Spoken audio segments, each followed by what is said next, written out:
पिछले वर्ष जब चंद्रयान-3 ने चांद की सतह पर सफलतापूर्वक लैंडिंग की थी, तो ये इसरो और सभी भारतवासियों के लिए एक ऐतिहासिक पल था। लेकिन फिर भी लैंडर के फिर से जागने की एक उम्मीद भी थी, लेकिन लैंडर चंद्रमा की सर्द रात के बाद फिर सिग्नल प्राप्त नहीं कर पाया था। लेकिन जापान की अंतरिक्ष एजेंसी जैक्सा ने इस नामुमकिन लगने वाले काम को मुमकिन कर दिखाया है। जैक्सा ने एक्स पर एक पोस्ट में कहा, पिछली रात स्लिम को एक कमांड भेजा गया था और एक प्रतिक्रिया प्राप्त हुई। बता दें कि जनवरी महीने में जापान के लैंडर स्लिम ने एक ऐसी लैंडिंग की जो कि पहले एक फेल लैंडिंग लग रही थी, लेकिन उसके बाद बताया गया कि लैंडर ने काम करना शुरू कर दिया है। इसे बाद में चांद पर स्लीप मोड में डाल दिया गया था। तब जैक्सा ने कहा था कि यान के सौर पैनल गलत दिशा में थे और वह बिजली पैदा करने में असमर्थ था। इसके बाद सूरज की रोशनी के बीच लैंडर ने काम करना शुरू किया और एजेंसी को तस्वीरें भेजनी शुरू की, लेकिन जल्द ही चांद की ठंडी रातों में उसे फिर स्लीपिंग मोड में डाल दिया गया था।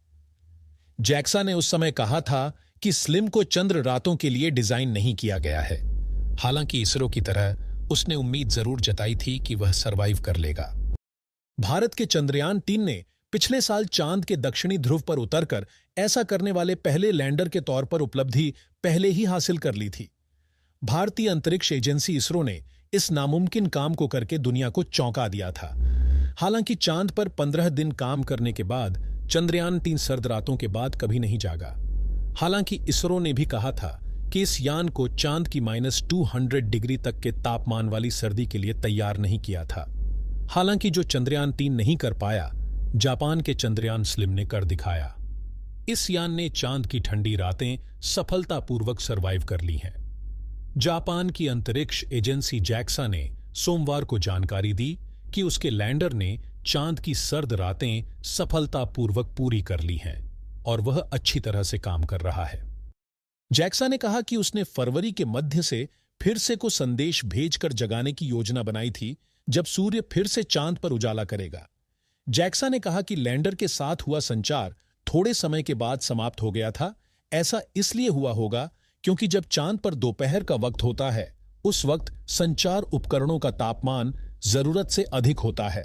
कहा गया है कि उपकरण का तापमान सामान्य होने पर परिचालन फिर से शुरू करने की तैयारी की जा रही है। गौरतलब है कि जनवरी में चांद पर सफलतापूर्वक लैंडिंग करके जापान ऐसा करने वाले 4 देशों के ग्रुप में शामिल हो गया है।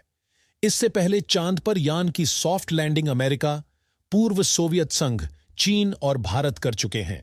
बता दें कि स्लिम ने चांद की सर्द रातों को सरवाइव करने के बाद सतह पर से मिशन की कोई तस्वीर अभी तक नहीं भेजी है।